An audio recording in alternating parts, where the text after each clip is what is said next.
My girlfriend of 4 years, had a one-night stand, we broke up but I can't stop thinking about her. Hi, welcome to my channel. Here we discuss problems related to romance, marriage, and past judgment. Before we start, if you have personal stories of how you got out of a toxic relationship with your cheating wife or girlfriend, that you want to share, feel free to email them to me. Let's get started. This story was posted into our /relationships by you/here_and_gone_again. Original story. A little background on us. We went to high school together and were best friends. We relied on each other to blow off steam and just unload our problems to each other throughout our senior year. We went to separate colleges, but I ended up transferring to hers, and that's when we started dating. We've lived together for 3 years and gotten along great. We go on dates regularly, take trips together, and rely on each other for support with all of our problems. She's been wanting to get married for the past year or so, but I asked her to wait until she finishes grad school next year.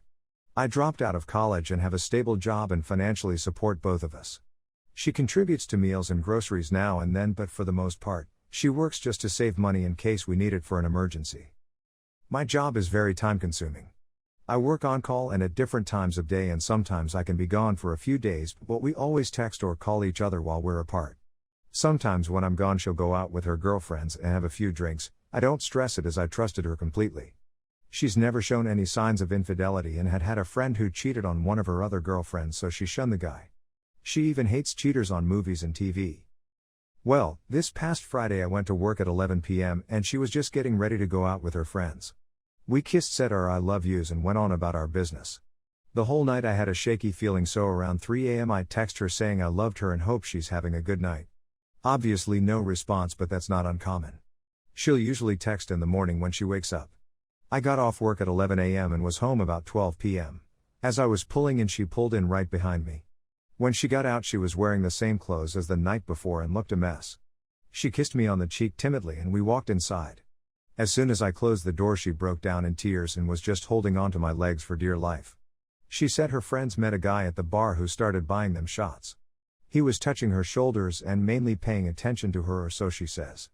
She said she got my text, he saw it and grabbed her phone, telling her to ignore it and have fun. This pissed me off to no end, but I didn't say anything. I let her tell her stories. She said she made out with him and he drove her car back to his place and they had sex. I stood there quiet for what seemed like 10 minutes and started putting my work bags away and getting ready for a shower.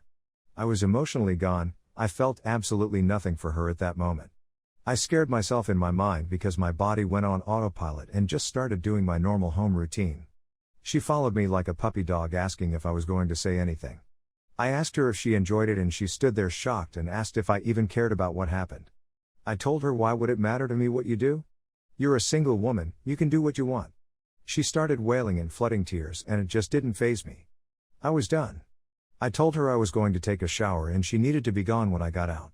She tried stopping me from going in the bathroom and begged me to talk to her, but I wasn't having it. Well, she was gone when I got out.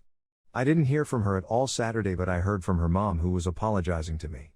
She had told her mother everything that happened and apparently she hung up on her Ken daughter. She tried calling me over 20 times Saturday, but I was still just not there emotionally. I thought I had ended this strongly, completely over her instantly, but here I am today with nothing but her on my mind. Missing her and wanting her. I wanted to hear her voice, so I called her and we both cried over the phone. I want to take her back even though I know I shouldn't. It's just now starting to eat me apart inside and it sucks. I don't know what happened to the strong me that was just there, but now I'm a wreck. What am I supposed to do here? Try to talk to her? Try rekindling this thing? I've always said I'd never take back a cheater, and she's always hated cheaters with a passion. Every time I think about it I despise her, but then I start longing for her. I'm just confused right now. I also have 224 fucking texts to read. She, her friends, her mom, my brother, and one of my best friends have been trying to contact me all night, thinking I've done something drastic. They all know my random work schedule, so I don't know what the hell they were thinking, but I'll try and update you all later on when I've figured things out. Update. First off, I'd like to thank you all for the comments and advice. It was a very interesting Tuesday, to say the least. I barely slept after I got home from work, so I decided to read your replies and think about what I wanted to do before I started on the text messages. Second, the texts were stupid other than my family. I had 5 messages from my family members and the rest were from my ex, who we'll just call J, her friends/sorority sisters, and her mom. My boss also texts a few times to tell me my family was wondering if I was at work, and a tant text a few times to tell me I was over my data plan, but for the most part the masses of texts were due to Jay. Now on to the texts. Jay's best friend H was the main person texting me. She sent me multiple pictures of the night which included them all drinking, the guy with them, the guy with Jay and the guy dancing, and them making out. According to H, she was the only one trying to stop Jay from going with this guy and denied taking the shots and drinks he brought. She claims that she didn't take action with Jay until they started dancing inappropriately with each other. She also claims that Jay wasn't insistent on staying around the guy, but each time she'd try and interfere the guy would just grab Jay and bring her back by his side and tell H that she was okay in his company. All of this sounded like bullshit to me because of the picture she sent me first. In the picture of them making out outside, H was literally about 5 feet away from them. Why wouldn't she go grab Jay and take her home instead of capturing their moment for fond memories? This will all be relevant shortly. As for her other friends who were there, they all just apologized for not stopping her and letting her out of their sights. Most of them say they despise her and won't hang out with her or support her anymore, and they think I'm a good guy that doesn't deserve that treatment. Her mom was the same way. She was apologizing through text, and after not responding for a while she started asking if I was having trouble coping. The fact that her mom said, "I can't believe my own daughter would do something like this to a man both of us her parents, absolutely adore," meant a lot to me. It made me think that I do deserve better than this girl that I thought I knew. Then she started asking if I was alright and wondering if I was having dark thoughts towards myself. I called her today and she was happy to hear from me, wished me the best, and asked if I needed any help getting Jay's things out of there, that she and her husband would come over. This last part will probably disappoint some of you, but I felt like I needed this to happen so I could gain some closure. I read Jay's text messages. She left voicemails, tweets, and snaps. Every one of them was apologetic and in a way kind of pathetic. I text her telling her that I wanted to talk to her in person and she should meet me at my house. I didn't get a response, but about 20 minutes later there was a knock on my door. It was H and she wanted to talk to me about what happened. Before I could even get in a word, H was on the offensive. She started questioning my loyalty to Jay, saying if you loved her as much as you used to, this wouldn't have happened, and this is just a rough patch in a long relationship, can't you get over it? This girl who, over text, was trying to save Jay from ruining our relationship was now hounding me for not letting it go. I asked her where this was even coming from. She seemed to be defending me the night this all happened. All she said was Jay had been staying with her since I kicked her out, and Jay told H that she was missing something in her life and that our relationship was holding that back. H said she didn't hate me, but she wanted to know what I had done that changed her friend to be unfaithful. She said she hated seeing Jay act that way. I asked her how she managed to get a picture of them making out but couldn't stop them, and she said she wanted me to have proof and that she tried stopping them after she had that proof. This confused the shit out of me. I didn't know whether I could believe H or not, but I thanked her for coming to me and told her I'd be in touch. Jay finally texted back saying she was on the way over. This was around 6 tonight. When she got here she came in, sat down, looked at me, and immediately started crying. I told her to stop, no more crying, Jay, I mean it. She finally settled down and I asked her to talk to me seriously. No crying, no apologizing, no worrying about my emotions, no worrying about our relationship.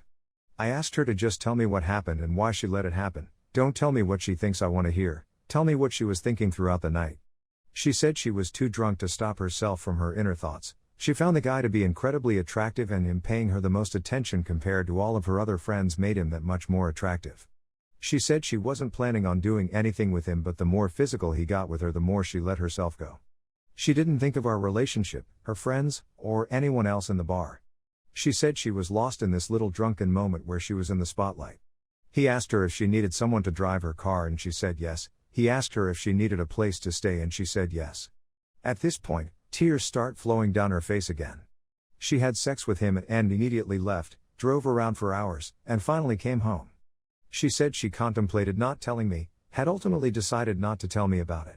She said it was going to be her last romantic dream away from reality, but when she pulled in the driveway and saw me getting out of the car she couldn't hold it in anymore. I asked her what she hated about our relationship and she claimed nothing. She loved everything about us and me. She never wanted to hurt me or lose me, but she had been wrapped up in this thought of college flings before finally settling down. We started dating a sophomore year and things just took off for us. She never got to have that sorority college girl experience where she makes mistakes and meets new people that make her their priority for the night. She said that she never acted on these thoughts before because she loved me, but there was something about this guy the other night plus the drinks that made her drift off into her dream world and let it all happen. She asked me if I had anything to say and I told her no. She asked me if now that she got that all off her chest did it make me feel any better and I said no.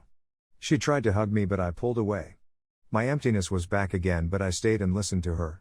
She asked if she could stay in my life if there was anything in the world that she could do to prove that she hates herself for what she did and she wished she never did it but I told her no. I told her that I wasn't angry, for the most part, I understood where she was coming from. We never had the college life of partying and sleeping around because we had each other. Sure, we went out and drank but at the end of the night, we always came home to each other. She asked if she could ever earn my trust back whereas we could start building towards a new us. This actually made me mad. The fuck is a new us? She ruined any shred of the us that there was but I told her that I couldn't come to a decision and that I wouldn't be in contact with her for a long time if at all.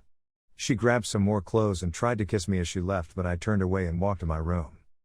I feel a whole lot better knowing that she told me what was going on with her mind that night. Knowing that it wasn't a relationship problem, so to speak, but a self-conflict with herself on what she wanted. I don't hate her, as a matter of fact, I still love her and the fact she was so honest about what happened. I just don't have a single piece of trust left for her and don't think I ever will. Only time will tell what happens but for now, I think it's over even though I told her I wasn't certain. I feel some sort of closure now and don't hurt quite as bad but sad that the woman I knew would let all we had go, for a quick fantasy night. Before we take a look at some replies by other Redditors, take a moment to like the video to show your support to the channel.